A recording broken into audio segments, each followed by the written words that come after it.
Welcome to నేటి Telangana news.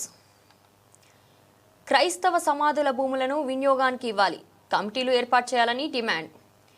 Rangareddy జిల్లా తెలంగాణ ప్రభుత్వం గతంలో రంగారెడ్డి జిల్లాలోని కొన్ని మండలాల్లో క్రైస్తవ సమాధుల కోసం భూములు కేటాయించినప్పటికీ ఇప్పటిదాకా ఆ భూములను సమర్థవంతంగా వినియోగించడానికి కమిటీలు ఏర్పాటు చేయకపోవడం, మౌలిక వసతులు కల్పించకపోవడం వల్ల క్రైస్తవ సమాజం తీవ్ర ఇబ్బందులు ఎదుర్కొంటున్నామని ఆల్ ఇండియా దళిత క్రైస్తవ సంఘం సమైక్య అధ్యక్షులు జెరూసలేం మత్తయ్య మీడియా సమావేశం నిర్వహించారు. కల్సా ఇబ్రహీంపట్నం 5 ఎకరాల, గంగారం మహేశ్వరం 10 ఎకరాలు, చౌలపల్లి ఫరక్ నగర్ 3 ఎకరాలు, కోడిచెర్ల కొత్తూరు 2 ఎకరాలు కేటాయించిన భూములపై ఇప్పటివరకు గ్రేవ్ యార్డ్ కమిటీలు లేకపోవడం వల్ల ప్రజలు వాటిని వినియోగించలేకపోతున్నారు. కరోనా కాలంలో కుర్ముల్గూడలో తాత్కాలికంగా ఇచ్చిన భూమిలో ఇప్పటివరకు సమాధులు జరుగుతున్నా ఆ భూమి పూర్తిగా నిండిపోయిందని, బాలాపూర్ తహసీల్దార్ మరో ఎకరా భూమిని అభ్యర్థించినా కలెక్టర్ వద్ద ఆమోదం లభించలేదని తెలిపారు. ప్రభుత్వం కేటాయించిన భూములపై స్థానిక పాస్టర్లు, క్రైస్తవ నాయకులతో కమిటీలు ఏర్పాటు చేసి వినియోగానికి భూములను అప్పగించాలి. మహేశ్వరం తహసీల్దార్ రాజకీయ వివక్ష చూపకుండా పనిచేయాలి. ఎమ్మెల్యే సబితా ఇంద్రారెడ్డి నియోజకవర్గ ఇన్ఛార్జ్ కె లక్ష్మారెడ్డి ఈ సమస్యపై జోక్యం చేసుకుని అవసరమైన నిధులు కేటాయించి మౌలిక వసతుల ఏర్పాటుకు అధికారులను ఆదేశించాలి అని కోరారు.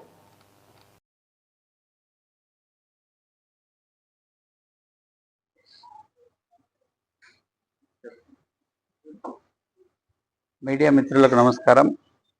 ప్రజాస్వామ్యంలో 4వ పాదమైన పత్రికలు ప్రజల సమస్యలను గుర్తించడంలో, మరి ముఖ్యంగా ప్రజా సమస్యలను ప్రభుత్వం దృష్టికి తీసుకురావడంలో కీలక పాత్ర వహిస్తున్న పాత్రికేయ ప్రభువులందరికీ కూడా క్రైస్తవ సమాజం తరఫున మరియు నా వ్యక్తిగతంగా కూడా అందరికీ కృతజ్ఞత తెలియజేస్తున్నాను.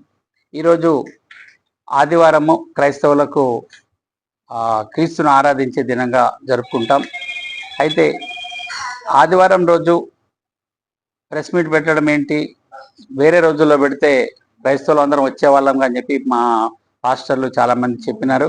అయినప్పటికీ సమస్య యొక్క తీవ్రతను బట్టి ప్రభుత్వ అధికారుల దృష్టికి తీసుకెళ్లడము, ప్రభుత్వ అధికారుల నిర్లక్ష్యాన్ని ప్రశ్నించి మీడియా ద్వారానైనా కనీసం వారిలో చలనం వస్తుందని చెప్పే ఉద్దేశంతో ఈరోజు ఈ అత్యవసర పత్రికా సమావేశం ఏర్పాటు చేస్తున్నాము. మా యొక్క ఆహ్వానాన్ని మన్నించి వచ్చిన పాత్రికేయులందరికీ కృతజ్ఞతలు.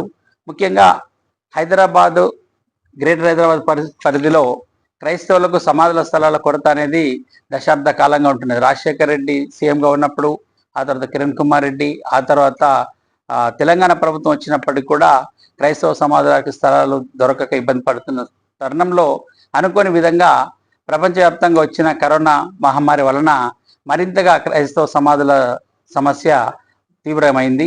ఆ సమయంలో అనేక మంది క్రైస్తవ సమాధులను ఎర్రగడ్డ ఈఎస్ఐ లేదా అంబర్పేట గోల్నాక హిందూ శ్మశాన వాటికలో కాల్చడంతో కొంత క్రైస్తవ సమాజం ఆందోళన వ్యక్తం చేసినప్పుడు ఉన్నత స్థాయి ఐఏఎస్లు, ఐపీఎస్లు కలిసి అప్పటి చీఫ్ సెక్రటరీ, అదేవిధంగా రంగారెడ్డి, తర్వాత హైదరాబాద్ కలెక్టర్లు అందరూ కలిసి బాలాపూర్లోని కుర్మల్గూడలో సర్వే నెంబర్ 80/3లో ఒక 2 ఎకరాల స్థలాన్ని కోవిడ్ క్రైస్తవ సమాధుల స్థలంగా కేటాయించారు. అయితే అది గ్రేటర్ హైదరాబాద్ పరిధిలో అనగా ముషీరాబాద్ నియోజకవర్గము, అంబర్పేట నియోజకవర్గము, రాజేంద్ర నగరు, అదేవిధంగా మలక్పేట, రంగారెడ్డి లో ఉన్న ఎల్బీ నగరు, అదేవిధంగా మహేశ్వరం నియోజకవర్గానికి చెందిన ప్రాంతాల వారికి వినియోగించుకోవడానికి ఆ కేటాయించిన 2 ఎకరాల స్థలం కూడా అది పూర్తిగా నిండిపోయి అక్కడికి కొత్త వాటిని తీసుకొచ్చే అవకాశం లేకుండా ఉంటుంది. ఈ సమయంలో 2019లో అప్పుడు ప్రభుత్వము, తెలంగాణ ప్రభుత్వము, టీఆర్ఎస్ ప్రభుత్వము ఒక ఆర్డినెన్స్ ఇష్యూ చేసింది. ఆ ఆర్డినెన్స్ కాపీ కూడా ఈరోజు నేను పాత్రికేయ సమావేశంలో చూపించదలుచుకున్నాను.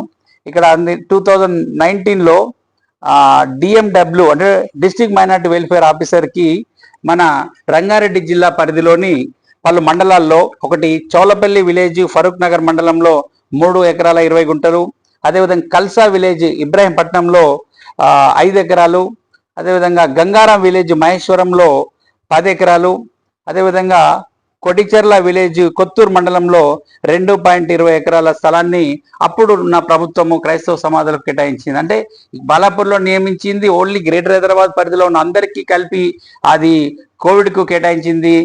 అనుకోని కారణాలతోటి 14/7/2020లో అప్పటి కలెక్టర్ రంగారెడ్డి కలెక్టర్ రమయ్య కుమారు 14/7 అంటే 14 జూలై 14వ తారీఖు కోవిడ్ సమాధుల స్థలానికి 2 ఎకరాలు కేటాయించిన ఆర్డర్ ఇచ్చిన తర్వాత అదే కలెక్టర్ గారు మరి ఏం ఒత్తిడిలు వచ్చినాయో లేకపోతే ఏం అభ్యంతరాలు వచ్చినాయో స్థానిక ఉన్న అభ్యంతరాలు బట్టి 3/9 అంటే 14/7 నుంచి 14/8 ఒకటి 14/9కి 2 నెలలు అవుతాయి. కానీ 14/9 కూడా కాకుండా 3/9కే ఆ 2 ఎకరాల అలాట్మెంట్ స్థలాన్ని కూడా క్యాన్సిల్ చేసి రద్దు చేసినారు. అప్పుడు దిక్కుచోచని పరిస్థితుల్లో మాకు ఆల్టర్నేట్ ల్యాండ్ అని ఇవ్వండి లేకపోతే దీనైనా కొనసాగించండి అంటే ఆయన ఇది మేము కొనసాగించడం వీల్లేదు అని చెప్పి ప్రొసీడింగ్ క్యాన్సిల్ చేసినప్పుడు హైకోర్టును ఆశ్రయించి స్టే ద్వారా కుర్మలగూడలో సమాధుల స్థలాన్ని ఇప్పటి వరకు నిర్వహించడం జరిగింది.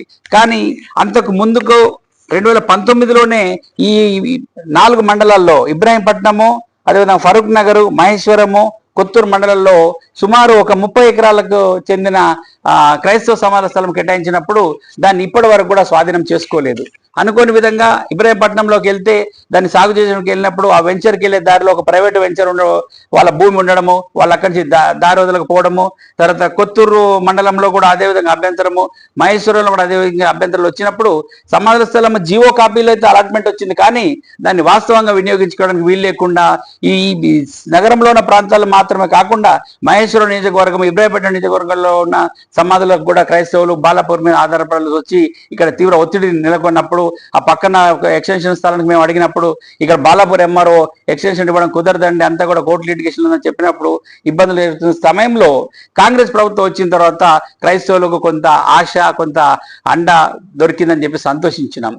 నిజమే, మనందరికీ తెలుసు మీడియాలో అసెంబ్లీలో తెలంగాణ ప్రభుత్వము ఈ అలాట్మెంట్ చేసిన భూములు క్రైస్తవులకు అందుబాటులోకి రాలేదు, వినియోగంలోకి తేవడంలో టీఆర్ఎస్ ప్రభుత్వం నిర్లక్ష్యం వహించిందని చెప్పి సాక్షాత్తు అడ్లూరి లక్ష్మణ్ గారు అప్పుడు పెద్దపల్లి ఎమ్మెల్యేగా ఉండే ఆయన మాట్లాడిండు. ఆ మాట్లాడిన తర్వాత 2-3 నెలలకి అదే అసెంబ్లీలో క్రైస్తవుల గొంతు తిప్పిన అదే ఎమ్మెల్యే లక్ష్మణ్ గారు ఈరోజు మైనార్టీ శాఖ మంత్రి అయినందుకు కూడా మేము ఎంతో సంతోషించినాం. అయితే వారి సంతోషాన్ని వారు చిత్తశుద్ధితో పనిచేసిర్రు. అక్కడ ఉన్న సెంట్రల్ డిఎండబ్ల్యూ అంటే minority welfare secretary Telangana secretariat నుంచి కూడా వాళ్ళు ఆదేశాలు జారీ చేశారు. డిస్ట్రిక్ట్ మైనార్టీ వెల్ఫేర్ రంగారెడ్డిలో కూడా ఆదేశాలు వచ్చినాయి. కానీ ఈ ఆదేశాలకు అనుగుణంగా ఒక కమిటీని ఏర్పాటు చేసి మహేశ్వరం నుంచి ఒక 4 పాస్టర్లు, ఇబ్రాహీంపట్నం నుంచి ఒక 4 పాస్టర్లు అంటే ఎక్కడైనా సమాధుల స్థలం ఉన్నప్పుడు ఆ స్థానికంగా ఉన్న చర్చిల సహకారంతో కమిటీలు ఏర్పాటు చేస్తారు. ఈ కమిటీల ఏర్పాటు వచ్చేటప్పటికి మహేశ్వరంలో పెద్ద చిక్కు వచ్చింది. ఇబ్రాహీంపట్నంలో 4 పాస్టర్లు ఉంటారు, తర్వాత ఒక స్థానిక మున్సిపల్ కమిషనర్ ఒక సభ్యుడు ఉంటాడు, స్థానిక ఎస్హెచ్ ఒక సభ్యుడు ఉంటాడు, స్థానిక ఎంఆర్ఓ ఒక సభ్యుడు, 3 సభ్యులు ప్రభుత్వ ప్రతినిధులు ఉంటే 4 సభ్యులు పాస్టర్లు ఉండి ఒక కమిటీ ఫామ్ చేయడం అనేది యాజ్ పర్ జీవో ప్రకారం ఉంటుంది. కానీ మహేశ్వరంకి వచ్చేటప్పటికి అక్కడ ఉన్న పాస్టర్లలో విభేదాలు, పాస్టర్లు నువ్వు టీఆర్ఎస్ పార్టీకి అనుకూలంగా ఉన్నావని, నువ్వు కాంగ్రెస్ ఏజెంట్ అని చెప్పి కొంతమంది పాస్టర్ల మధ్య ఉన్న విభేదాలతోటి మహేశ్వరం ఎంఆర్ఓ సైదులు గారు ఆ లిస్టు పంపడము రంగారెడ్డి కలెక్టర్కి ఆలస్యమైంది. జీవో ప్రకారంగా 4 మండలాలకు ఒకటేసారి నిధులు కేటాయించి ఒకటేసారి ఆ సమాధుల స్థలాన్ని వినియోగం చేయాలని చెప్పి Rangareddy minority welfare officer Naveen Reddy గారు అదేవిధంగా జిల్లా కలెక్టర్ ఎంతో ఆశతో ఉంటే కేవలం ఎంఆర్ఓ మహేశ్వరం వారి నియోజకవర్గం చెందిన ఎంఆర్ఓ అలసత్వం ద్వారా ఇప్పటి వరకు కూడా కమిటీ ఫార్మేషన్ అవ్వకుండా ఈ 4 ప్రదేశాల్లో కూడా క్రైస్తవ సమాధుల స్థలం వినియోగం కారణంగా ఉంటుంది. మరి ఈ సమస్య ఎవరు పరిష్కరించాలి? ఇక్కడ ఉన్న ప్రజాప్రతినిధులు అదే ఇప్పుడు ఇన్ఛార్జ్ గా ఉంటున్న కేఎల్ఆర్ గారు, లక్ష్మారెడ్డి గారు ఆయన చిత్తశుద్ధితో ఉన్నాడు, ఆయన మహేష్ గౌడ్ తోటి క్రిస్టియన్ ఫైనాన్స్ కార్పొరేషన్ చైర్మన్ తోటి డైరెక్టర్ తో మాట్లాడి వాళ్ళు కూడా సానుకూలంగా ఉన్నారు. కానీ లోకల్లో మహేశ్వరంలో ఉన్న పాస్టర్ల రాజకీయము, ఆ పాస్టర్లకు పరోక్షంగా సహకరిస్తున్న కొంతమంది రాజకీయ పార్టీ వ్యక్తులు, ఆయనకి ఇస్తే ఆయన టీఆర్ఎస్ అని చెప్పి, ఈయనకి ఇస్తే కాంగ్రెస్ అని చెప్పి రాజకీయం పరంగా పాస్టర్లు గుర్తించే ఒక దుశ్చర్య, ఒక దుస్థితి ఈరోజు మహేశ్వరం నియోజకవర్గంలో ఉన్నది. కాబట్టి దీని యొక్క పరిష్కారము ఇది మీడియా ద్వారా వెళ్తేనే కానీ ప్రభుత్వ అధికారులు ఎవరినో ఒక పేరు రాసి, మేము అది కూడా చెప్తున్నాం, 4 సభ్యుల్లో 2 టీఆర్ఎస్ వాళ్ళని పెట్టండి, 2 కాంగ్రెస్ వాళ్ళని పెట్టండి, లేకపోతే 4 కాంగ్రెస్ వాళ్ళని పెట్టండి, పార్టీలతో సంబంధం లేదు. ఒక పాస్టర్ కు ఆ బాధ్యత అప్పచెప్తే అక్కడ ఉన్న సమాధుల స్థలం యొక్క నిర్వహణ ఏర్పడుతుంది. ఇది కేవలం ఒక వ్యక్తికి సంబంధించింది కాదనే విషయాన్ని గుర్తుంచుకోవాలి. ఎంఆర్ఓ గారికి మేము తెలియజేస్తున్నాం. అదేవిధంగా ప్రజాప్రతినిధులైన సబితాంద్రారెడ్డి గారికి కూడా, అదేవిధంగా ఇక్కడ ఇన్ఛార్జ్ ఎమ్మెల్యే లేకపోతే నియోజకవర్గ ఇన్ఛార్జ్ ప్రభుత్వ ప్రతినిధి అయిన కేఎల్ఆర్ గారికి కూడా మీడియా ముఖంగా మేము విజ్ఞప్తి చేస్తున్నాం. దయచేసి మహేశ్వర ఎంఆర్ఓ గారికి కానీ లేకపోతే ఆర్డీఓ కానీ మీరు వెంటనే మౌఖిక ఆదేశాలు జారీ చేస్తారా, లేకపోతే మీరు వచ్చి ఆ యొక్క కమిటీని ఏర్పాటు చేస్తారా, చేసి సత్వరము ఈ యొక్క సమాధుల స్థలం వినియోగించే అవకాశం కల్పించాలని చెప్పి క్రైస్తవ సమాజ పక్షంగా మేము ఈరోజు తెలిపి ఉన్నాం. వీలైతే రేపు మళ్ళీ ప్రజావాణిలో కూడా మేము ఫిర్యాదు చేసాం. ఎందుకంటే ఇది కూడా 16/7 రిలీజ్ అయితే ఇప్పటి వరకు కూడా నెల రోజులు అవుతుంది 4 పేర్లు తీసుకోవడం. మేము మీకు మెసేజ్లు చూపిస్తారు, ఎన్నో మెసేజ్లు పంపించాము, ఎన్నో వాట్సాప్లు చేసాము. అయినప్పటికీ ఎంతమంది రిప్రజెంటేషన్ ఇచ్చారు కూడా ఆయన ఒక చలనం లేని విధంగా ఏకపక్షంగా వ్యవహరిస్తున్న మహేశ్వరం ఎంఆర్ఓ పైన కూడా వీలైతే మేము ఫిర్యాదు చేయనున్నామని చెప్పి సందర్భంగా తెలియజేస్తూ, మీడియా వాళ్ళు దయచేసి, ఎందుకంటే క్రైస్తవులకు సమాజాలకి ఎక్కడ హిందువులు కానీ లేకపోతే ఇంకే ప్రదేశాల్లో కానీ ఎక్కడ కూడా అలో చేయకుండా ఒక అంటరానితనం, ఒక వివక్షత కొనసాగుతున్న తరుణంలో మాకు ఇచ్చిన భూములు, ప్రభుత్వం ఇచ్చిన భూములు కూడా మేము సాగు చేసుకోలేని, వినియోగం చేసుకోలేని పరిస్థితులను కాబట్టి మీడియా వారు మా క్రైస్తవ సమస్యలను, మైనార్టీల సమస్యలను ప్రభుత్వం దృష్టికి తీసుకురావాలని చెప్పి ఈ యొక్క సమావేశం ఏర్పాటు చేస్తున్నాము. సమావేశానికి వచ్చిన పాత్రికేయులందరికీ కూడా మరొకసారి కృతజ్ఞత తెలియజేస్తున్నాను. జై హింద్, జై భీమ్, ప్రైజ్ లార్డ్.